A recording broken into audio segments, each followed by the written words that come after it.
Welcome to In Touch Crime Beat. I'm Officer Don with Fayette Commonwealth's Attorney Ray Larson. Out of jail, okay? Don't mess up.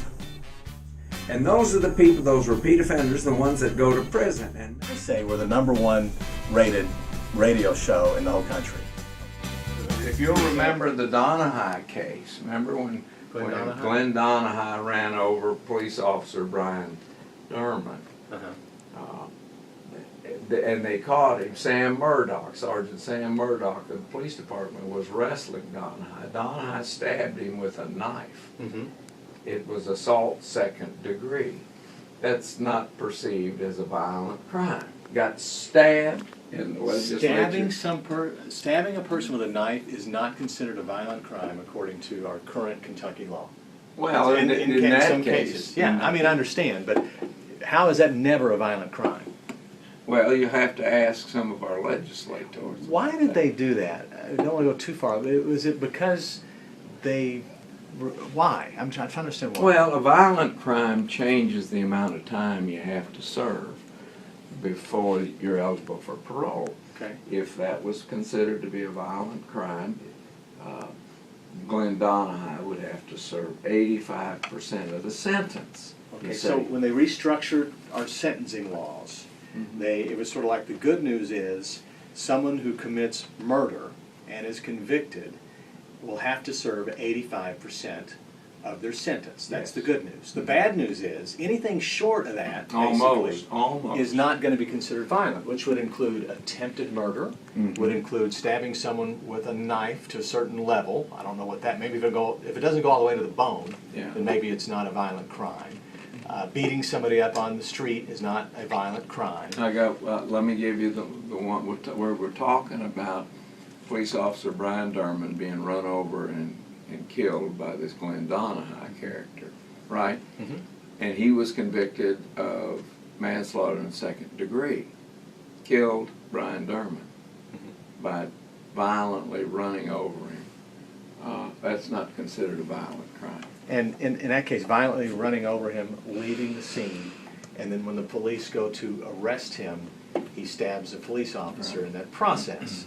And that whole sequence of events, for that, this guy will not have to serve 85% of his sentence. That's right. He is eligible to be released after, 20%? If not before that, given all the fuzzy math with the good credit behavior and whatever else that they can throw in there to get him out early.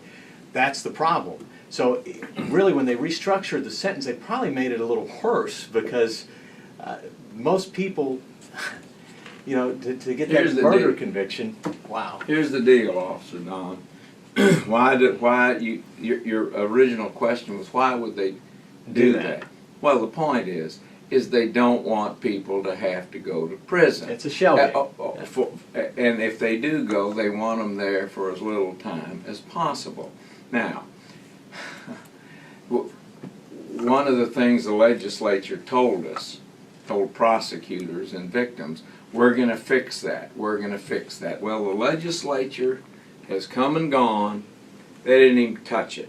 Why? Because all they're really concerned about is keeping people out of prison. Now, I ran into my legislator the other day. Her name's Ruth Ann Palumbo. And I ran into her, and she knew I was kind of complaining about the fact that we never hear from I don't anyway.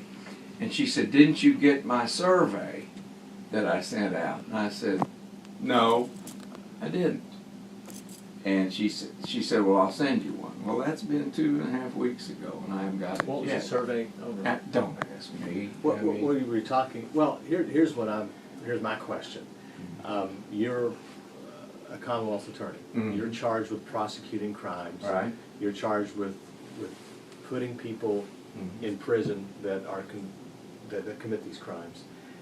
They didn't even talk to you before they decided to restructure things. No. You're on the front line is my point of this. So they didn't get with the people on the front line, the prosecutors. Why would they not do that? Because they think it's their job, and they don't think anybody else has. All they want to do is be elected. Well, even if it's my I'm job elected. to do something, I'm going to consult with people who are affected by those things. Yeah. The people who are on the front line. I mean, if you're if you're running troops in the field, and you're going to make the decisions from the back line, you probably at least need to talk to the guys up front. Say, hey, what's going on up there? You got anything we can do to make it better for you? Yeah, well, look, and enjoy your fight. I mean, come on. You're on the front lines of this. You would think that you would have some input in any changes they're going to make regarding letting people out of prison. I would assume they just don't want to hear what you have to say. Well, what's the famous line we hear? We talk, they don't listen. That our representatives don't seem to be listening to the public. Well, I'm telling you, the reason I'm keeping up with these kind of crimes that are going on in our town is the crime rate is going back up.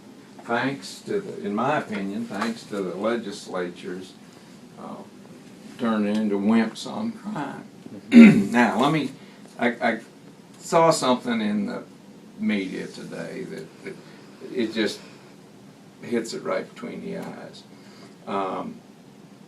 Here's what it says. One of the most persistent errors of people who set out to reform criminal law is the idea that people who've committed these crimes are just like the rest of us.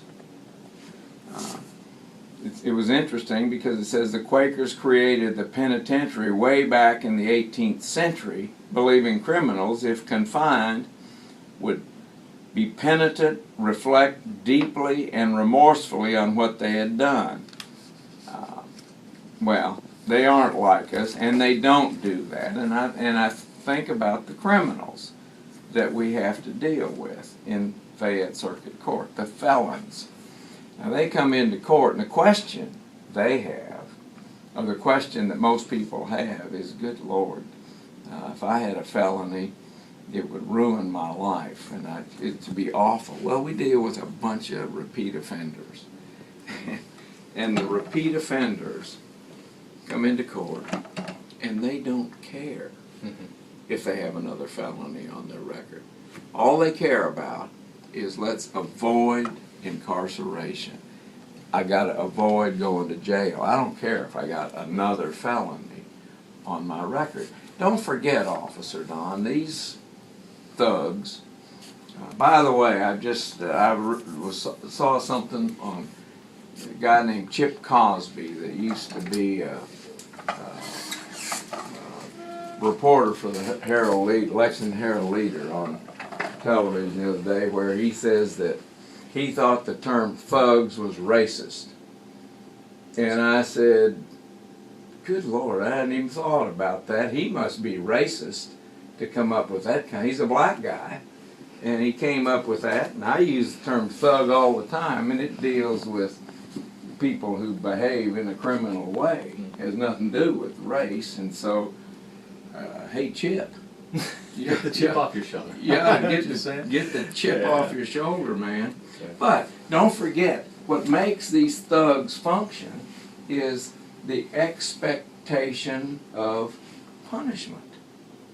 If they expect to be punished, then they don't commit crimes at the same level, you see.